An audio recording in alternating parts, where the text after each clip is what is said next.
Sa nakaraang episode, naranasan natin ang solo hammock camping sa malimig na lungsod ng Tagaytay.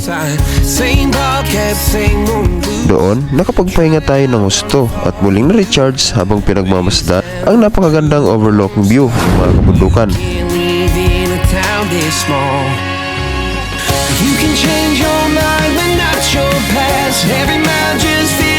Ngayon, ipagpapatuloy natin ang ating adventure. Tutulak naman tayo papuntang probinsya ng Batangas. At gaya ng nakasanayan, wala pa ring eksaktong destinasyon. Ang tanging plano ay maghahanap ng random camping at fishing spot na pwedeng tambayan kasama ang ating mga matagal ng kaibigan.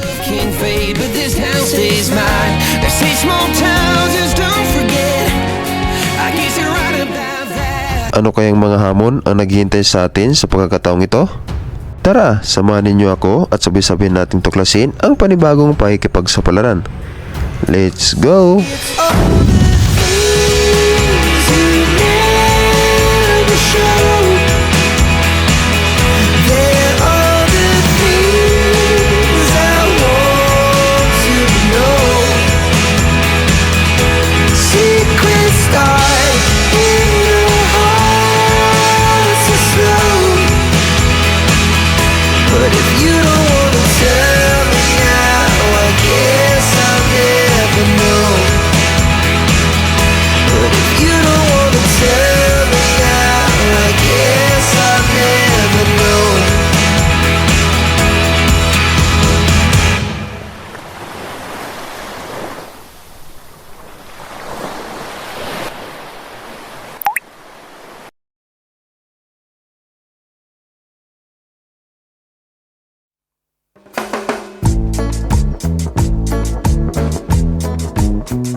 Alas 8 ng gabi nang sinimulan namin ang panibagong motocamping adventure kasama ang ating mga matagal ng kaibigan.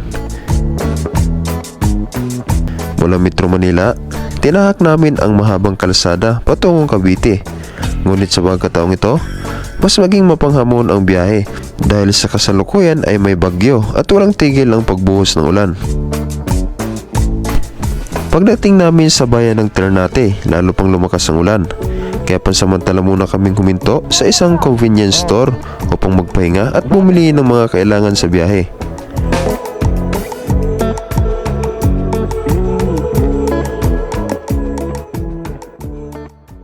Ngunit, habang tumatagal, tila wala nang balak tumigil ang ulan. Kaya wala na kaming nagawa kundi suungin ito. Dahil sa lakas ng ulan, hindi na rin kami nakapag-video upang maprotektahan ang aming mga kameras. Makalipas ang ilang minutong paglalakbay, narating din namin ang isa sa pinakasikat at iconic na landmark ng Ternate, ang Kibyang Tunnel. Mula sa Kibyang Tunnel, itinuloy-tuloy na namin ang aming biyahe habang unti-unting humuhupa ang ulan. Tinahak namin ang mga daan patungong bayan ng Nasugbo, Batangas, at pagdating namin roon, may nakita kaming isang libreng camping spot na tila perpekto para pagpalipasan ng gabi. Mukhang dito na magsisimula ang panibagong kabanata ng ating adventure. So guys, ang oras natin ngayon ay alas 10 na ng gabi at andito tayo ngayon sa may Batangas, dito sa may Nasugbo. At meron tayong nahanap na rose spot at fishing spot na libre lang at walang bayad. So nag-set up na pala tayo ng ating tarp. Hindi ko lang naipakita gawa ng ang lakas ng ulan. So hanggang ngayon ay nag-uulan dito. Ayan yung ano natin. Set up natin yung tarp. Kinabit ko na. So bukas, makikita nyo kung ano ang itsura ng paligid ng ating nahanap na spot ngayon. Ayusin lang namin yung aming mga gamit para hindi mabasa. At sisimulan na natin yung pangingisda, mag-fishing tayo. Good evening guys, ang oras natin ngayon ay 10:45 na ng gabi at tayo ay kasulukuyang naglalakad. Dito tayo ngayon sa dagat at pupunta tayo doon sa ating kasamahan.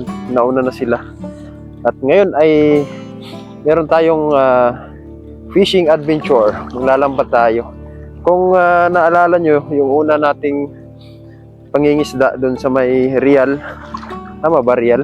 O Real Quezon. So wala tayong kuha nun.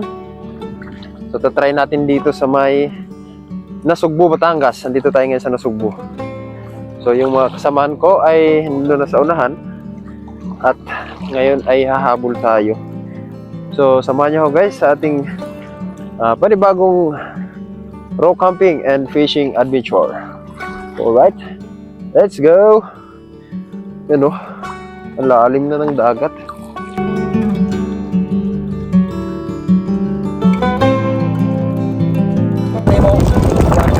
Unang kuha. Ayan guys o. Uy naman o. Kaso binabag ko kami. Ayan guys, pangalawang kuha. Yun o. Ayan guys. Kuha na naman o. Parang ano siya, parang alam niyo yung bangos. Parang pamilya siya ng bangos. Pero maliliit lang siya sa bangos. Yan o. Malaki. Yan o.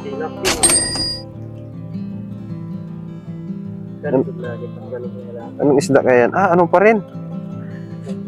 Danggit. Danggit yan guys. Daming isda dito. Ayun o. Parang ano ulit, bangos ulit. Bangos na maliit.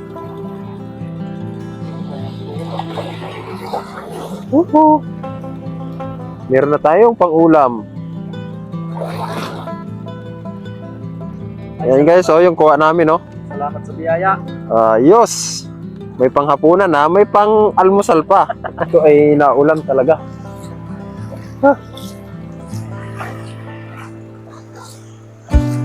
Parang may bagyo. Yung basang-basa kami, May dala kaming garbage bag na gaya ng mga gamit namin. Marami daw alimango dito, guys. Yun, pwede nang kaining hilaw yan. Kilawin. Sarap. Sarap.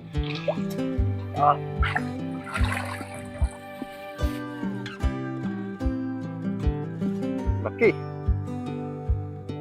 Unang kagat. Pagkatapos naming manglambat, bumalik na kami sa base camp para ihanda at lutuin ang aming mga nahuli. So guys, ang oras natin ay 12 midnight na.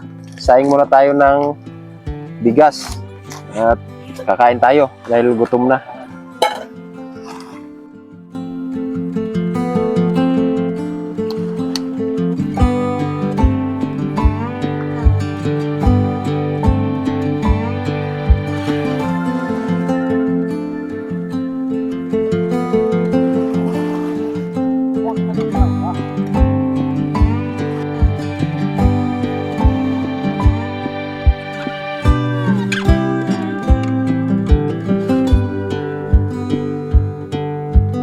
So guys, ang oras natin ngayon ay 1:00 na ng madaling araw at tapos na tayo magluto. Ang ulam natin ngayon ay kinilaw na isda at sinabaw na isda.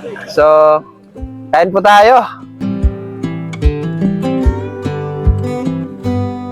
Tapos kumain at magkwentuhan sandali, magpapahinga na sana kami. Pero may hindi inaasahang pangyayari. So guys, ang oras natin ngayon ay 3:00 na ng madaling araw at oras na para tayo ay magpahinga. So ngayon ay binabayo kami ng malakas na hangin na may kasamang malakas na ulan. At medyo pinapasok din kami ng ulan gawa ng yung tarp namin ay hindi gaanong kalakihan. At 3 kami dito. Hanggang dito na lang muna at kita-kita na lang tayo bukas.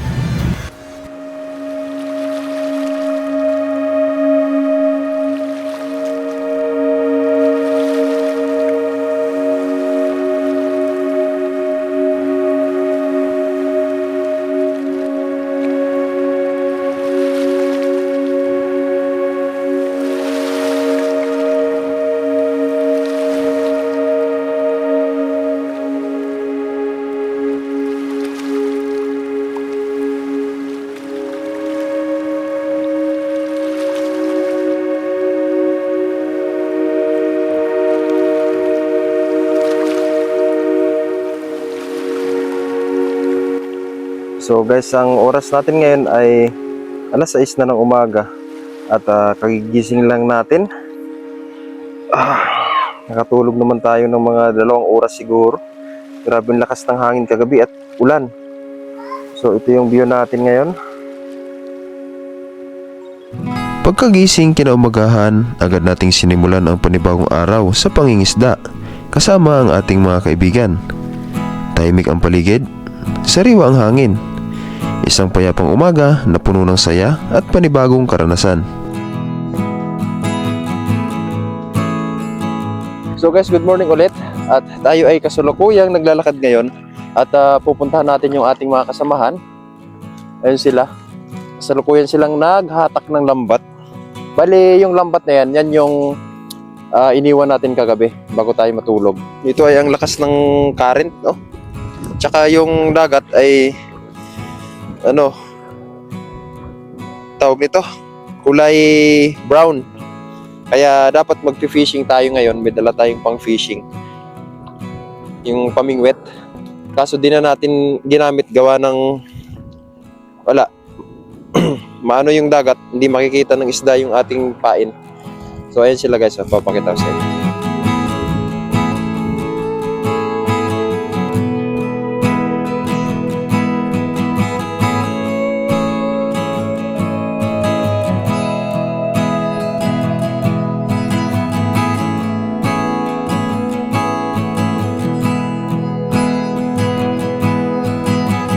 So dito guys ay maraming mga mangrove. Ayan tatanaw natin. Tapos meron ding mga floating cottages. Tapos dito maraming mga yati ba yan? Yati kung tawagin. So dito ay panay yung ulan. So sana ay gumanda yung panahon at medyo magpakita yung araw para naman hindi naman puro ulan na lang yung ating nagiging biyahe, So ang ganda ng view dito guys, tingnan nyo. Tapos doon tayo nag set up ng ating shelter dito sa side na to. Kung makikita nyo yung malaking bangka. Tapos sa likuran natin, merong malaking bundok na napakatayog,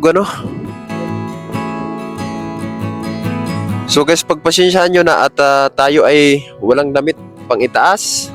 Dahil, yun nga, yung ating damit ay pinapatuyo natin gawa ng nabasa kagabi. So lakas talaga ng ulan kagabi. Bago kami matulog, nung nakapwesto na kami ng aming mga hamok, biglang bumuhos yung malakas na ulan at may kasabay na hangin. So yung aming tarp ay parang mapupunit sa sobrang lakas ng hangin. So buti naman ay tumigil din siya mga ilang minuto. Yun, nakatulog naman kami ng mga 2 oras. Dito ay mag-ikot-ikot lang kami at yung mga kasamahan ko ay naglalambat pa rin. Ayun. So titingnan natin kung may kuha na sila.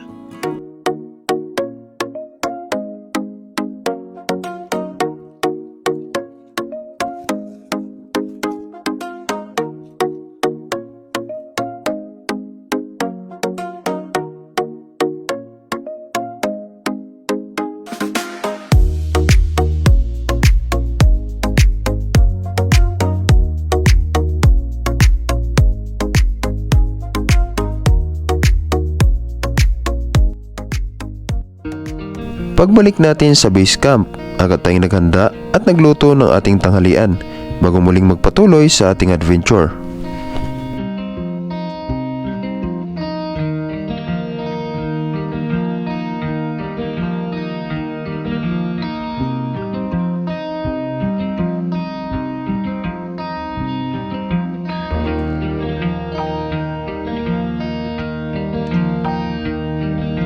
Luto na ang pagkain, kaya oras na para sa isang simple pero masarap na salo-salo.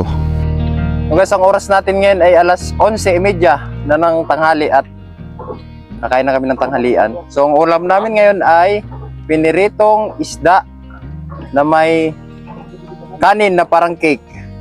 So ito yung view namin dito guys habang kumakain.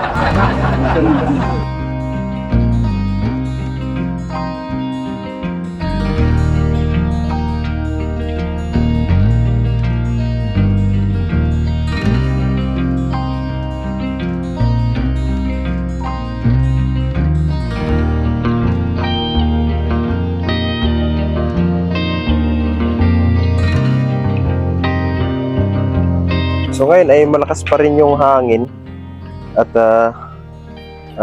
tuloy-tuloy pa rin yung ano niya, ihip niya. Pero medyo tumigil naman na yung ulan. So bangon muna tayo.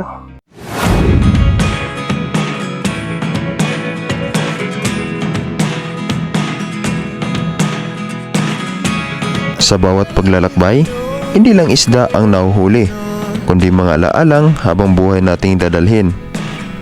Ang tunay na saya ay makikita sa mga simpleng sandali, sa piling ng kalikasan, at mga taong mahalaga. Hindi lahat ng kayamanan nasusukat sa pira. Minsan, sapat na ang tahimik na kalikasan, mabubuting kaibigan at simpleng pamumuhay.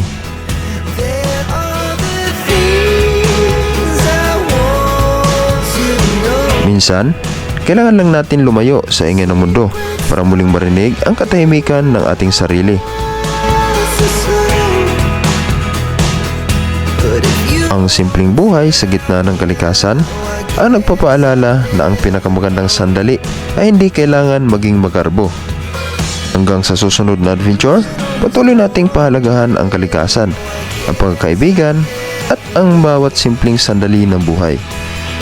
Hanggang dito na lang muna yung ating episode. Hanggang sa muli, paalam!